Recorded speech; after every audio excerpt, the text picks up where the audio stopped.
Is this just the seasonal flu? No. So the direct answer to the question, it's not seasonal flu. It transmits much more rapidly, and it has one characteristic that unfortunately dramatically distinguishes it from the seasonal flu. The mortality of the seasonal flu that you and I experience every season is about 0.1%. The mortality of this is about 1%, which means it's 10 times more lethal. In seasonal flu, we have never seen hospital rooms, hospital intensive care units overrun, where you run out of beds and you run out of ventilators. We've seen that all over the world. We're seeing it in Europe. We're seeing it in New York City. This is not the seasonal flu. So that one is nailed, definitely. Got it. And in terms of how it spreads, I've been hearing a lot of conflicting ideas here. Is the virus airborne? And then also, what does that actually mean? Yeah, well, that's a great question, because airborne means different things to different people. The standard way of a respiratory virus spreading is by droplet, big droplet. And if I cough, the droplet goes a few feet and then just goes down. That's the reason why we say stay 6 feet from each other.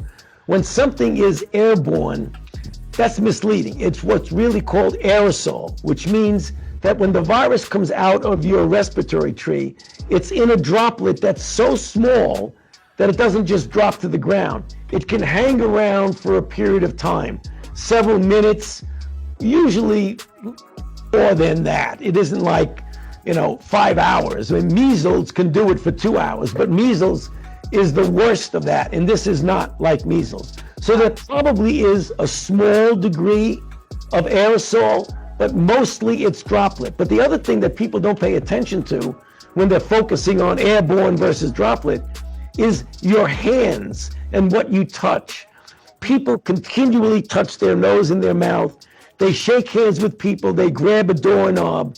That's also the way it's transmitted. So that's the reason why we say right now, given what we're going through and maybe forever, nobody should be shaking hands. And I mean that. No one should be shaking hands. So on that note, how long can the virus live on items? Because I have one friend who goes to the grocery store, gets his essentials, then he will, Lysol wipe down everything, all of his apples and all of his stuff. Is that the right thing to do? Can the virus live on a bag of chips? Well, viruses can live, this virus particularly, because we've looked specifically, can live on inanimate objects for variable periods of time. It does better on hard surfaces like stainless steel, certain types of plastic. It does less well on cloth and corrugated things. But it can live on a surface for several hours, up to even a day or two. So you don't want to be completely crazy about wiping everything down every minute of the day, but you should use precautions, particularly about wiping down doorknobs and things that are frequently touched, like when you give somebody a credit card, come back, get a wipe and just wipe off the credit card. Common sense things. If you overdo it, you'll paralyze yourself. Right.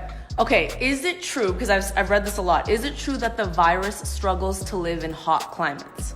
Most viruses that are respiratory viruses do much better in cold, dry weather than in warm, moist weather.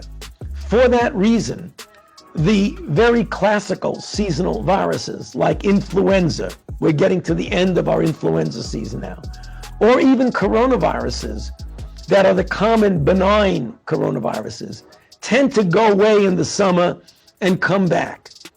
That is true. The thing we don't know is whether this particular virus is also going to do that. So it hasn't been proven yet? It hasn't been proven because we haven't gotten into the season yet. So what we hope, and this is hope, and I think it's hope based on some reasonable assumptions, that as we mitigate against it, as we do the physical separation that you're doing and that I'm doing right now, combined with the onset of the summer season in the Northern Hemisphere, that we are going to see a diminution of it. And in terms of precautions, on that note, how well do face masks actually work? Because some people are using them for fashion. They look cool. I'm seeing a lot of Instagram selfies with face masks, but do they actually work to protect you? Well, face masks are, I'll get to your answer in a second. I'm not going to evade this. The primary purpose of a face mask is to protect a healthcare worker when he or she is taking care of somebody that's sick. The secondary use is to get someone who's sick to put it on themselves to prevent them from infecting somebody else.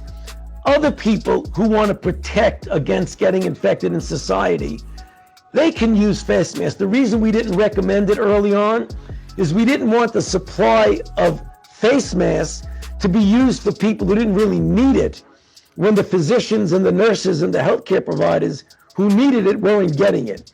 In a perfect world, if you have enough face masks, there's nothing wrong with wearing a face mask. Is it 100% protective? No way.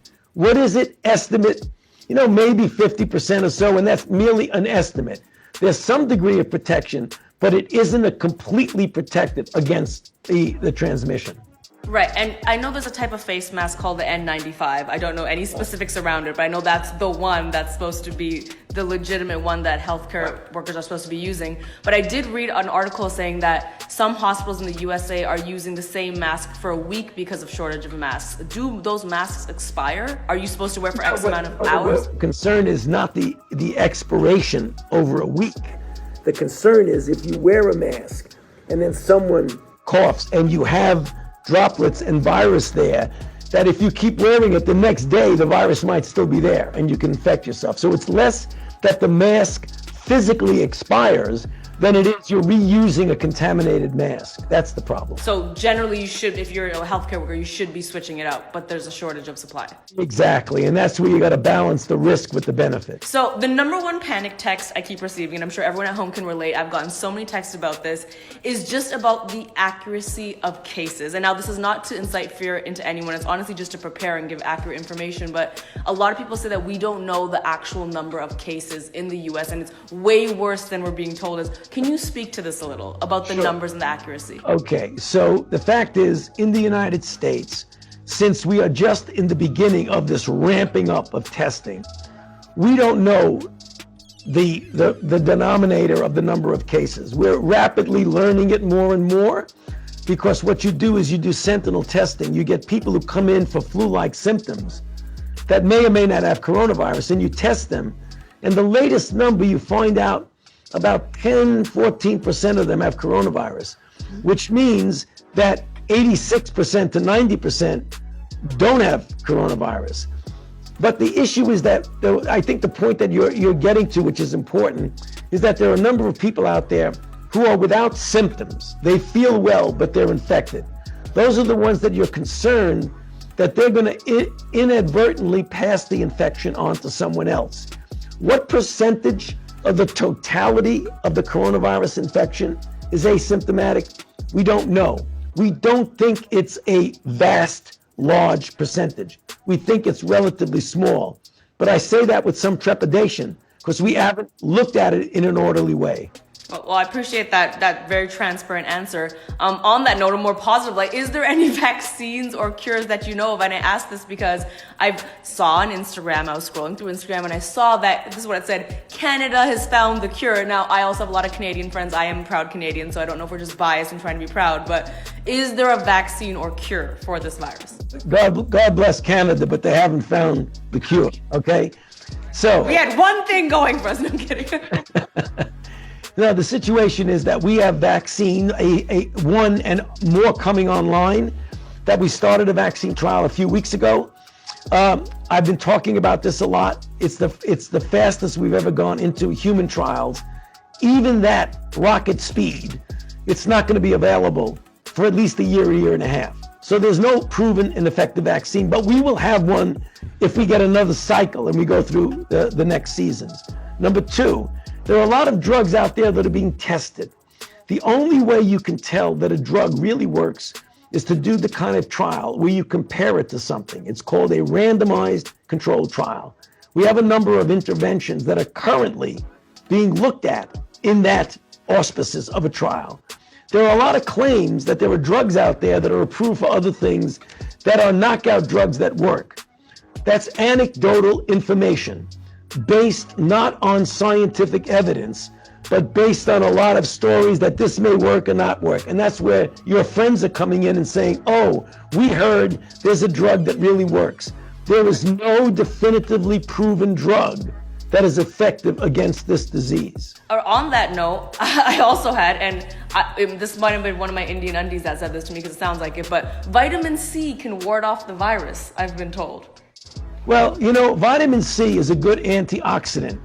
There's no proof it could ward off the virus, but there's no harm in taking vitamin C as long as you don't take ridiculously large doses. The same thing is true for vitamin D.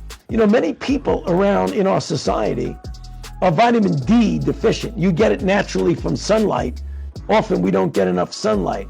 There's nothing wrong with also supplementing with vitamin D. Are they specifically going to help you with the virus? Maybe not, but it's one of those things that it's a healthy thing to do. So same with turmeric and ginger. So I should tell my mom turmeric and ginger are not curing this virus. Oh, you could tell her that your herbs are not curing the virus. Okay, you hear that? The turmeric is not going to help this one. Okay. I started a social good initiative called Girl Love. Clearly, I'm wearing the sweater. It is aimed to empower women. So on behalf of that community, I wanted to ask, because I've seen some things on the internet about this too. Does the virus affect men and women differently? Maybe not differently, but certainly more men are getting infected and getting in trouble than women. And why is that? We don't know that. We absolutely don't know. I have to be, humble about this. I don't know yet. We're going to be studying it. It may be that men have more underlying conditions that lead them to get a more serious disease. Mm-hmm. It isn't that men get more infections than women. They get more seriously ill than women. I also was part of an email chain I got that was being passed this information. It said that Advil makes the virus 10 times worse.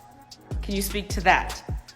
There's no evidence to indicate that any anti-inflammatory makes the virus worse. There are anecdotal stories about that, but I have not seen any convincing evidence that that's the case. Okay, this is a tough question, but I'm sure you're gonna ask it a lot. I know we only have a couple minutes left here. Yeah. Everyone keeps wondering when this is going to end. I've heard people say, "Oh, this is going to last a couple of weeks more, months." Is there any way to tell when will our lives resume to normal state? No, you can't predict it, but you can look at what's happened with this same epidemic in other countries. I mean, in China, it was about an 8 to 9 week before it went up and down. In Korea, it turned the corner in several weeks. We are right now, as a country, have multiple epidemics going on because we're a big country. New York is different from Florida, is different from Washington. As a country, it's probably going to be several weeks before we see a turnaround. Several weeks. Last question for you. On a lighter note, you've taught me a lot of things here. Since we're making a YouTube video and the goal is to get clicks, get people the right information, my last question for you is, have you ever posed for a YouTube thumbnail? No. Okay, would you like to do that with me to get people? So you could do I don't know if there's an infamous pose you have that the internet knows of, or if you want to do a thumbs up or whatever it is. Here's my expertise onto you, since you've taught me how to pose for a YouTube thumbnail. I'm gonna do this. You can do whatever you want. Are you ready? Okay, here we go. How about this? Amazing! Dr. Fauci, thank you so much for your time. Really, really appreciate all of the knowledge and the effort and the energy. Thank you for keeping us posted.